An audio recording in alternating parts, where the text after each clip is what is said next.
Item ಯಾವುದೇ ಇರಲಿ try ಮಾಡಿ ಆಚಿ ಚಿಕನ್ ಮಸಾಲಾ. ಈಗ ತಾನೇ ಹರ್ಮುಜ್ ಜಲಸಂಧಿ ಓಪನ್ ಮಾಡಿ ಅಂತ ನೇರವಾಗಿ ಎಚ್ಚರಿಕೆ ಕೊಟ್ಟಿದೆ ಅಮೆರಿಕ ಅಂತ ಹೇಳ್ತಾ ಇದ್ವಿ. ಕಾರಣ ಇಷ್ಟು ದಿನಗಳ ಕಾಲ ತೈಲ LPG ಸಿಗದೆ ನಮ್ಮ ಭಾರತದಲ್ಲೂ ಕೂಡ ಹಲವು ರಾಜ್ಯಗಳು ನಲುಗಿ ಹೋಗಿದೆ. ಎಸ್ಪೆಷಲಿ ನಮ್ಮ ಕರ್ನಾಟಕದಲ್ಲೂ ಕೂಡ ಈ ಸಿಲಿಂಡರ್ಗಳು ಸಿಗದೆ ಹೋಟೆಲ್ಗಳು ಕ್ಲೋಸ್ ಆಗಿದ್ದನ್ನ ಗಮನಿಸಿದ್ವಿ.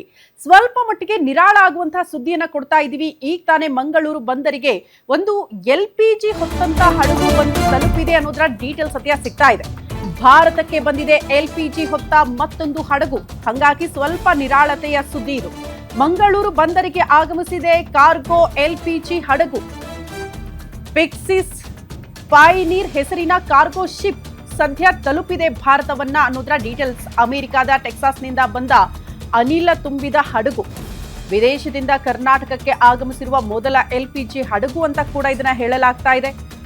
ಏಜಿಸ್ ಕಂಪನಿಗೆ ಸೇರಿರುವ LPG ಹೊತ್ತ ಕಾರ್ಗೋ ಹಡಗು ಸದ್ಯ ಭಾರತವನ್ನ ತಲುಪಿರೋದು.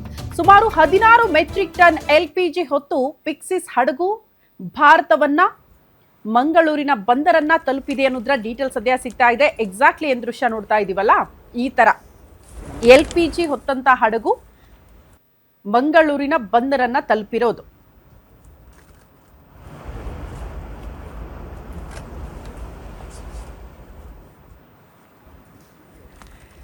ಸ್ವಲ್ಪ ನಿರಾಳತೆಯ ಸುದ್ದಿ ಅಂತ ಹೇಳ್ತಾ ಇದ್ವಿ. ಕಾರಣ LPG ಹೊತ್ತಂತಹ ಹಡಗು ಕರ್ನಾಟಕದ, ಅದು ಕೂಡ ಮಂಗಳೂರಿನ ಬಂದರನ್ನ ತಲುಪಿರುವ ವಿಚಾರ. ಹಾಗಾಗಿ ಯಾವ ರೀತಿ ಇತ್ತು ಈ ಪ್ರೋಸೆಸ್, ಆ ಕುರಿತ ಒಂದು ಪ್ರತ್ಯಕ್ಷ ವರದಿಯನ್ನ ನಮ್ಮ ಪ್ರತಿನಿಧಿ ಆದಿತ್ಯ ಕೊಟ್ಟಿದ್ದಾರೆ. ನೋಡ್ಕೊಂಡು ಬರೋಣ. ಮಧ್ಯಪ್ರಾಚ್ಯ ರಾಷ್ಟ್ರಗಳಲ್ಲಿ ಯುದ್ಧದ ಬಿಕ್ಕಟ್ಟಿನಿಂದ ಕರಾವಳಿ ಅಥವಾ ಭಾರತ ದೇಶಕ್ಕೆ ಅನಿಲಗಳ ಸಪ್ಲೈ ಇಲ್ಲ ಅಂತ ಹೇಳುವಂತಹ ಮಾತುಗಳು ಕೂಡ ಕೇಳಿ ಬರ್ತಿತ್ತು. ಮತ್ತು ಒಂದು ಕಡೆಯಲ್ಲಿ ಅನಿಲಗಳು ಇಲ್ಲದೆ ಅಂದ್ರೆ ಗ್ಯಾಸ್ ಸಿಲಿಂಡರ್ಗಳು ಸಿಗದೆ ಸಾಕಷ್ಟು ಬಿಕ್ಕಟ್ಟನ್ನು ಕೂಡ ಭಾರತ ಎದುರಿಸ್ತಾ ಇರುವಂತದ್ದು. ಕರ್ನಾಟಕದಲ್ಲಿ ಸಾಕಷ್ಟು ಸಂಖ್ಯೆಯಲ್ಲಿ ಹೋಟೆಲ್ಗಳು ಮುಚ್ಚಿ ಹೋಗಿದೆ, ಅನಿಲಗಳ ಪೂರೈಕೆ ಸರಿಯಾಗಿ ಆಗ್ತಾ ಇಲ್ಲ ಅಂತ ಹೇಳುವಂತಹ ಮಾತುಗಳು ಕೂಡ ಕೇಳಿ ಬರ್ತಾ ಇತ್ತು. ಆದ್ರೆ ಇದೀಗ ಕರಾವಳಿ ಭಾಗಕ್ಕೆ ಅನಿಲವನ್ನು ತುಂಬಿಕೊಂಡು ಬಂದಂತಹ ಒಂದು ಬೋಟ್ ಆಗಮಿಸಿರುವಂತದ್ದು. ಅಮೆರಿಕದಿಂದ ಬಂದಂತಹ ಈ ಏನು ಹಡಗು ಏನಿದೆ, ಈ ಹಡಗು ನೇರವಾಗಿ ಕರಾವಳಿ ಬಂದರನ್ನು ಕೂಡ ತಲುಪಿರುವಂತದ್ದು ನಾವು ದೃಶ್ಯದಲ್ಲಿ ತೋರಿಸ್ತಾ ಹೋಗ್ತೀವಿ. ಇದೀಗ ಕಾರ್ಗೋ ಹಡಗು ಕರಾವಳಿ ಭಾಗದ ಬಂದರಿಗೆ ಲಗ್ಗೆಯನ್ನು ಇಟ್ಟಿರುವಂತದ್ದು.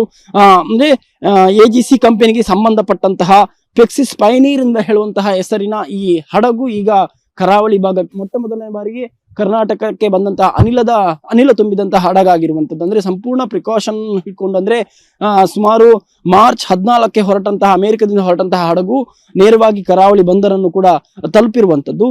16,000 ಮೆಟ್ರಿಕ್ ಟನ್ ನಷ್ಟು ಹಡಗು, ಅಂದ್ರೆ ಸುಮಾರು 16,000 ಮೆಟ್ರಿಕ್ ಟನ್ ನಷ್ಟು ಅನಿಲವನ್ನು ಕೂಡ ಈ ಹಡಗಿನಲ್ಲಿ ತುಂಬಿಕೊಂಡು ಈಗ ಕರಾವಳಿ ಭಾಗಕ್ಕೆ ಆಗಮಿಸಿದೆ. ನಾವು ದೃಶ್ಯದಲ್ಲಿ ತೋರಿಸ್ತಾ ಹೋಗ್ತೀವಿ. ಇದೇ ಹಡಗು 14ನೇ ತಾರೀಕಿನಂದು ಅಮೆರಿಕದಿಂದ ಹೊರಟು ಈಗ ಕರಾವಳಿ ಭಾಗಕ್ಕೆ ತಲುಪಿರುವಂತದ್ದು. ಸರಿಸುಮಾರು 16,000 ಮೆಟ್ರಿಕ್ ಟನ್ ಅಂತ ಹೇಳಿದ್ರೆ ಇದಕ್ಕೆ ಬೇಕಾದಂತಹ ಭದ್ರತೆಯನ್ನು ಕೂಡ ಒದಗಿಸ್ತಾರೆ. ನಾವು ದೃಶ್ಯದಲ್ಲಿ ತೋರಿಸ್ತಾ ಹೋಗ್ತೀವಿ.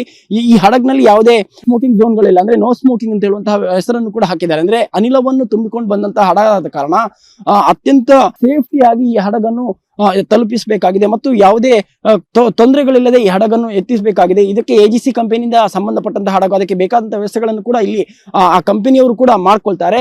ಅದಕ್ಕೆ ಬಂದರ್ನಿಂದ ಕೂಡ ಅದಕ್ಕೆ ಬೇಕಾದಂತಹ ವ್ಯವಸ್ಥೆಗಳನ್ನು ಮತ್ತೆ ಅದಕ್ಕೆ ಲಂಗರ್ ಹಾಕುವಂತಹ ಏನು ಪ್ರದೇಶಗಳಿದೆ ಅದಕ್ಕೆ ಬೇಕಾದಂತಹ ವ್ಯವಸ್ಥೆಗಳನ್ನು ಕೂಡ ಈ ಬಂದರ್ನಲ್ಲಿ ಆ ಕಂಪನಿಯವರು ಮಾಡ್ಕೊಳ್ತಾರೆ.